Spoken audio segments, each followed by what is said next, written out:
ሰላሙ አለይኩም ወራህመቱላሂ ወበረካቱሁ። ያ ጀማ እንዴት ናችሁ? እኔ ደህና ነኝ አልሐምዱሊላህ። እኔም እላችሁ የባህል ሐኪም በባህል ህመሞችን ያውቃል ተብሎ የሚታሰብ ሰው ሲያመን እንሄድና የሆነ የአፕታይት መዘጋት፣ የምግብ ፍላጎት መቀነስ፣ የድካም ስሜት፣ የማዞር ነገር ሲታይብን የወፍ በሽታ ይዟችኋል ወይም ወፍ ከሊኮ ወፍ ተገኘባት የወፍ በሽታ ይዟታል ከሊኮ ወፍ በሽታ አለበት እንባላለን።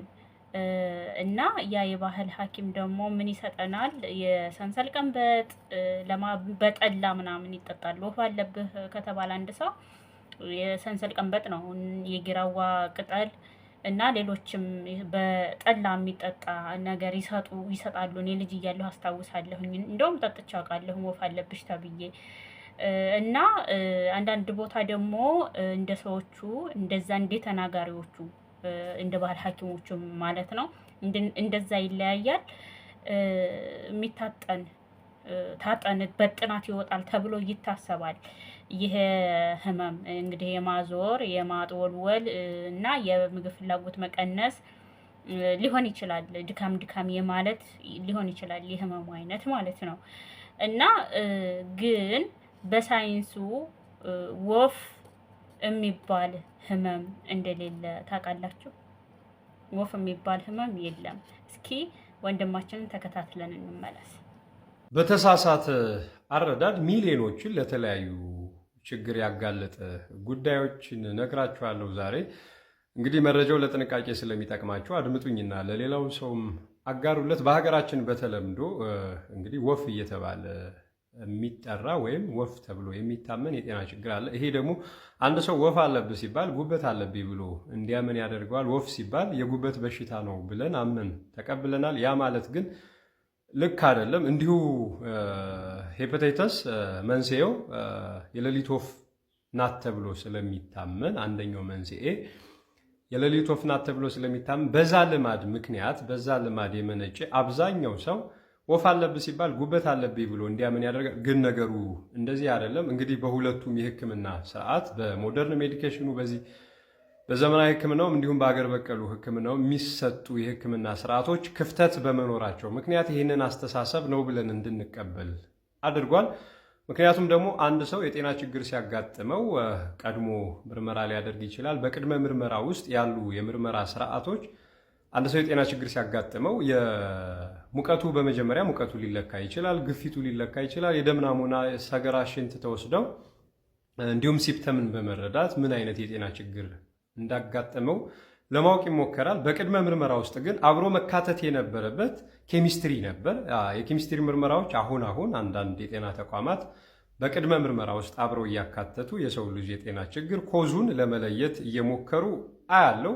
ግን ቀድሞ ባለመኖሩ ምክንያት ግን አብዛኛው ሰው ሚኔራልና ቫይታሚን እጥረት በሚያጋጥመው ሰዓት የሚፈጠሩ የጤና ችግሮችን ለይቶ ባለማወቅ ምክንያት በባህላዊ ሕክምና በመሄድ ወፍ አለባችሁ ተብሎ መፍትሄ ለመውሰድ ይሞከራል። አስታውሉ፣ በደማችሁ ውስጥ ሄፓታይተስ አለ ወይም ጉበታችሁን ያጠቃ የቫይራል የሆነ ኬዝ አለ ስትባሉ ታጥናችሁ ለመዳን መሞከር። የሚሰጡ የመፍትሄ አማራጮች ደግሞ በስለት መተፍተፍ እንዲሁም በጋለ ኩፐር በመዳብ መተኮስ። እንደዚህ በማድረግ መፍትሄ ታገኛላችሁ ማለት አይደለም።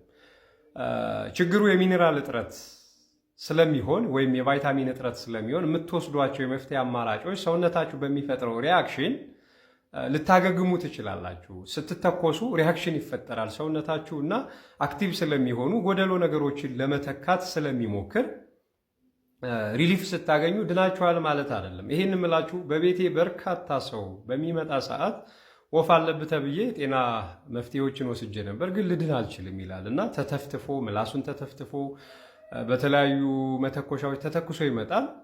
የደም ናሙና ተወስዶ ምርመራ እንዲደረግላቸው ሳደርግ ውጤቱ ኔጌቲቭ ነው የሚለው።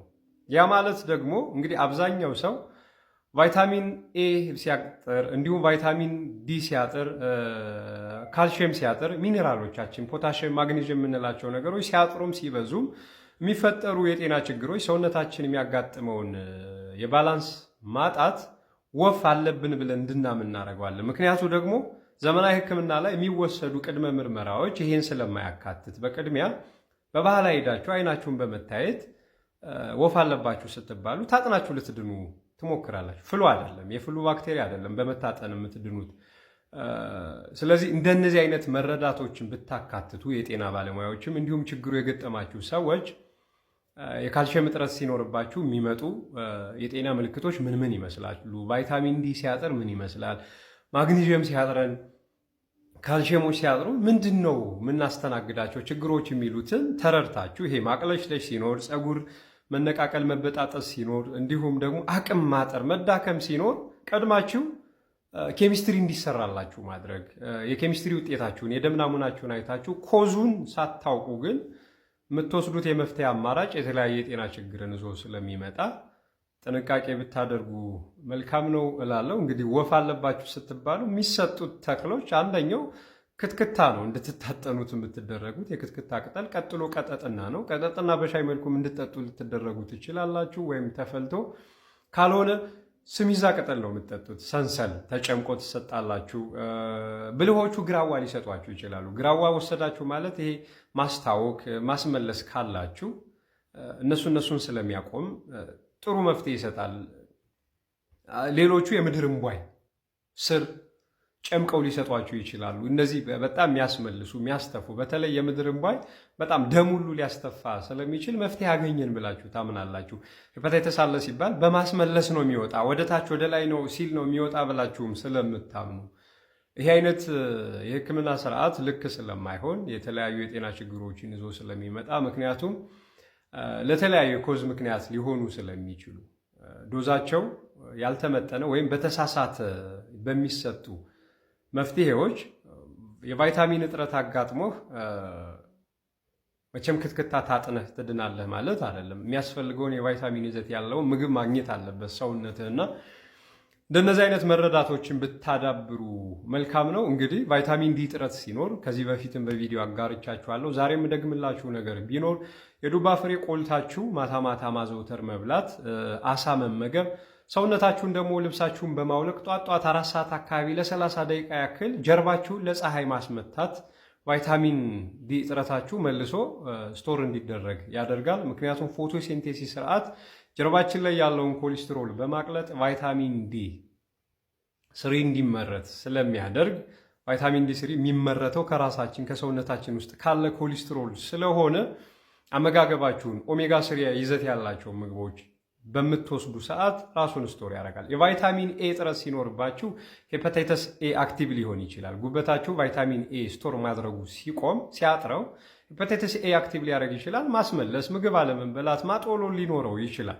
ይሄ ማለት ደግሞ ቫይታሚን ኤ እጥረት ይዘት ያላቸውን ማለት ቫይታሚን ኤ ይዘት ያላቸው ምግቦች በመመገብ ችግራችሁን መፍታት ትችላላችሁ። የካልሽየም ጥረትም ሲያጋጥማችሁ የዱባ ፍሬ ካልሽየም ስላለው መመገብ ትችላላችሁ። ብታዘወትሩት የዱባ ፍሬ በርካታ ማግኒዥየም አለው። ሚውከስ ፎርም ሲያደርግ አንጀታችሁ ቁስለቱን የሚያክምላችሁ ዱባ ፍሬ ነው። እንዲሁም ደግሞ በጥሬው ሊወሰድ የሚገባው አይረን፣ ዚንክ በውስጡ የያዘው ፌጦ ነው። ፌጦ አይቆረጠምም። ሲቆረጠም ሪያክሽን ይፈጥራል። በጥሬው በውሃ መዋጥ ነው። ጣፋጭ ነገር አለመውሰድ ነው። እሱም በምትወስዱ ሰዓት ሪያክሽኑ አንጀት ጋር ተያይዞ የሚመጡ ችግሮችን እንዳይፈጥርባችሁ በዚህ አይነት መልኩ እንግዲህ የጤና ችግሮቻችሁን መፍታት ይቻላል። አረዳዱ ልክ አይደለም። አሁን የሚወሰዱ ነገሮች ልክ ስላልሆኑ ጥንቃቄ ማድረጉ መልካም ነው። እንግዲህ የሰው ልጅ እውቀት የትም ያክል ቢሰለጥን ዘመናዊ ሕክምናንም ዳር ድረስ አይታችሁታል። ቫይራል የሆነ ኬስ ሲያጋጥም የሰው ልጅ መፍትሄ እያጣ መጥቷል። መፍትሄ ቢኖረው ኑሮ የዓለማችን ቁጥር 1 ስቲቭ ጆብስ በካንሰር አይሞትም ነበር። ምክንያቱም የዓለማችን ቁጥር 1 ቢሊዮነር ነው። የሰው ልጅ እውቀት መፍትሄ የሚሰጥ ቢሆን እስከ መጨረሻው ድረስ እሱን በካንሰር አናጣውም ነበር። ስለዚህ ቀድሞ መከላከል ሁነኛ መፍትሄ ነው። የምትወስዷቸው የመፍትሄ አማራጮች ሌላ የጤና ችግር ይዘውባችሁ እንዳይመጡ በመጠንቀቅ ተፈጥሯዊ የሆነ የአመጋገብ ስርዓት እንዲሁም ላይፍ ስታይላችሁን ማኔጅ በማድረግ ጤናችሁን ቀድማችሁ ጠብቁ እላችኋለሁ። እኔ የገበሬው ልጅ ዮሐንስ ሽፈራው ነኝ። መልካም ሁኑ። በሕክምናው ዘርፍ ላይ ያላችሁ ሰዎች ሁላችሁም በመቀናጀት ለማህበረሰባችን የሚጠቅም መፍትሄ ለማብጀት አተያየታችሁን ሰፋ አድርጉ እላችኋለሁ። ምክንያቱም አሁን እየተወሰዱ ያሉ በተለይ ሊምፋቲክ ሲስተሞቻችን ጋር ተያይዞ የሚወሰዱ የሜዲኬሽን ስርዓት ክራይሱ በጣም ከፍተኛ ስለሆነ በተለይ ቶንሲል ላይ ደጋግሜ ነው የምናገረው፣ አንዱ የሊምፋቲክ ሲስተም ነው። በሽታን የመከላከል አቅማችን የሚጎለብተው እንዲሁም ቫይራል እና ባክቴሪያ ተመጣው ከሰውነታችን የሚጸዱበት በእነዚህ ሊምፋቲክ ሲስተሞች ስለሆነ እዛ ላይ የሚሰጠው መፍትሄ አደገኛ ነው። ህፃናት ላይ ማይክሮፕላስቲክ በሚጠራቀም ሰዓት ወደ ውስጣቸው በሚገባ ሰዓት ሊምፋቲክ ሲስተሞቻችን ሊያብጡ ይችላሉ። ምክንያቱም እየሳቡ እየመጠጡት ስለሆነ ይሄንን ነገር የምንወስደው ይሄ ሰርጂካል መፍትሄዎች ከ10 እና ከ5 ዓመት በኋላ ዘውት የሚመጡት መዘዝም ብዙ ስለሆነ በሁለቱም መንገድ ያላችሁ ሰዎች ለማህበረሰባችሁ ሲባል አተያየታችሁን አስፉ። የምትወስዷቸውን የህክምና ስርዓቶች አቅማችሁን፣ እውቀታችሁን በማጎልበት መፍትሄ ሰጭ እንዲሆኑ አድርጉ። መልካም ጊዜ። ሰላም። እንግዲህ ሄፓታይተስ ወፍ ማለት ሄፓታይተስ እንዳልሆነ የተረዳችሁ ይመስለኛል። ወፍ የሚባል ህመም የለም። ግን እኔ ልጅም እያለሁኝ እንደዚህ ሲያረጉ የጥናቱን በጥናት የሚጠጣውን በሚጠጣ የወፍ በሽታ አለብህ እየተባሉ የባህል መድኃኒት ሲወስዱ አውቃለሁኝና የወፍ በሽታ የሚባል የለም። ሰውነታችሁን ኬሚስትሪ ላብራቶሪ ብታረጉ የቪታሚን እጥረት ሊሆን ይችላል፣ የሆርሞን መዛባት ሊሆን ይችላል፣ የሰውነታችን የሚነራል እጥረት ሊሆን ይችላል። እነዚህ አይነት ነገሮች ናቸው ይሄን ድካም የሚለውንና ማዞር ማጥወልወል የምግብ ፍላጎት መቀነስን የሚያመጣው አቅም የሚያሳጣን እንጂ ሄፓታይተስ እና ወፍ አንድ አይደሉም። ሄፓታይተስ ወይም ጉበት ራሱን የቻለ በሽታ ነው ያለው። እንግዲህ ወንድማችን አትታጠኑ። እሺ እንግዲህ በቂ መረጃ አግኝታችኋል ብዬ አስባለሁኝ። ለማንኛውም ጥንቃቄ አድርጉ። ወፍ ያዘን እያላችሁ የምትታጠኑ የሰንሰል ቀንበጥ፣ የግራዋ ቀንበጥ እንዲሁም በጠላ የሚጠጣ መድኃኒት የምትወስዱ ሰዎች ጥንቃቄ አድርጉ። ጉበት ህመም ማለት የወፍ ህመም እንዳላደለ የተረዳችሁ ይመስለኛል። ሰላም አለይኩም ወራህመቱላሂ ወበረካቱ።